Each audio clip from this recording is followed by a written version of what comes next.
Pendant qu'il priait, l'aspect de son visage devint autre. Tiré du chapitre 9 de Luc. Sœurs et frères, paix et joie. Nous sommes au deuxième dimanche de Carême, dimanche de la transfiguration du Seigneur.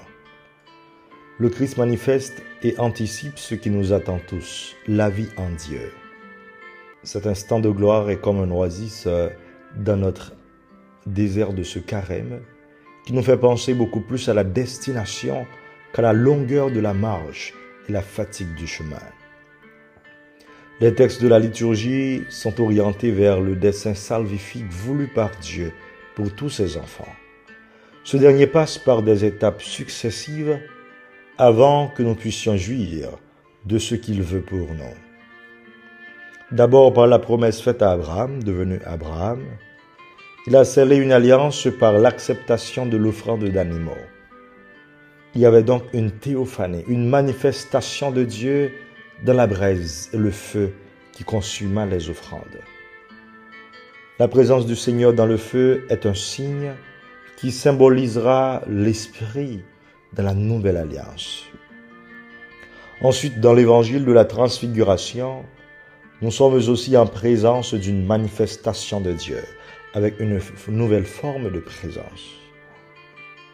La transfiguration, c'est donc l'anticipation de la gloire de la résurrection. Jésus est accompagné d'Élie de Moïse, représentant les prophètes et la loi. En Jésus s'accomplissent toutes les Écritures. Il est le Fils de la promesse. En lui, Dieu scelle une alliance nouvelle et éternelle. Plus besoin de sacrifice d'animaux, car Jésus s'offre lui-même en sacrifice. Il verse son sang, le sang de l'alliance nouvelle et éternelle. Il offre son corps. Sous la croix, Dieu épouse l'humanité entière. Nous sommes tous les fils d'Abraham. Et c'est vraiment en Jésus que s'accomplit tout cela. Dans la transfiguration, Dieu se manifestant dans la nuée, c'est donc l'Esprit qui révèle à nouveau la filiation divine de Jésus. Et la voix du Père se fit entendre. Celui-ci est mon Fils, celui que j'ai choisi. Écoutez-le. La voix complète cet événement qui nous mènera à la croix. C'est une révélation du Dieu trinitaire. Père, Fils et Esprit Saint. Jésus transfiguré veut nous faire partager la gloire qui va se révéler à partir de l'événement trinitaire de la croix. C'est une invitation à ne pas nous décourager devant nos croix et nos chemins de croix. Il faut plutôt les embrasser pour avancer sur le chemin de notre glorification. Nous sommes ainsi appelés à nous transfigurer, à changer nos regards pour les fixer sur le Christ. L'appel de Paul dans la lettre aux Philippiens retentit dans notre pratique de vie chrétienne.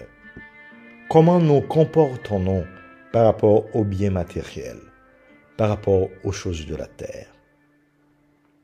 Nous avons un patron, un modèle qui est le Christ. Alors que nous avons le regard rivé sur les choses du monde, souvenons-nous que nous sommes des citoyens des cieux. Notre vraie patrie, notre destination finale, c'est le ciel. Le chemin qui y mène, c'est le chemin qu'avait emprunté le Christ. On ne doit pas se conduire en ennemi de la croix du Christ alors.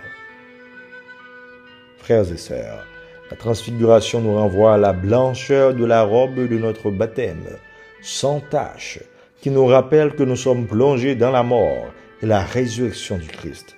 C'est au nom de cette appartenance au Christ qu'il transformera nos pauvres corps à l'image de son corps glorieux.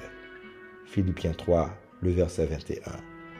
Comme les disciples, que nous soyons des témoins de la gloire du Christ de notre vie, sans chercher le confort d'une vie démesurée, faisant fi du combat spirituel permanent auquel le chrétien conséquent fait face en ce temps de carême.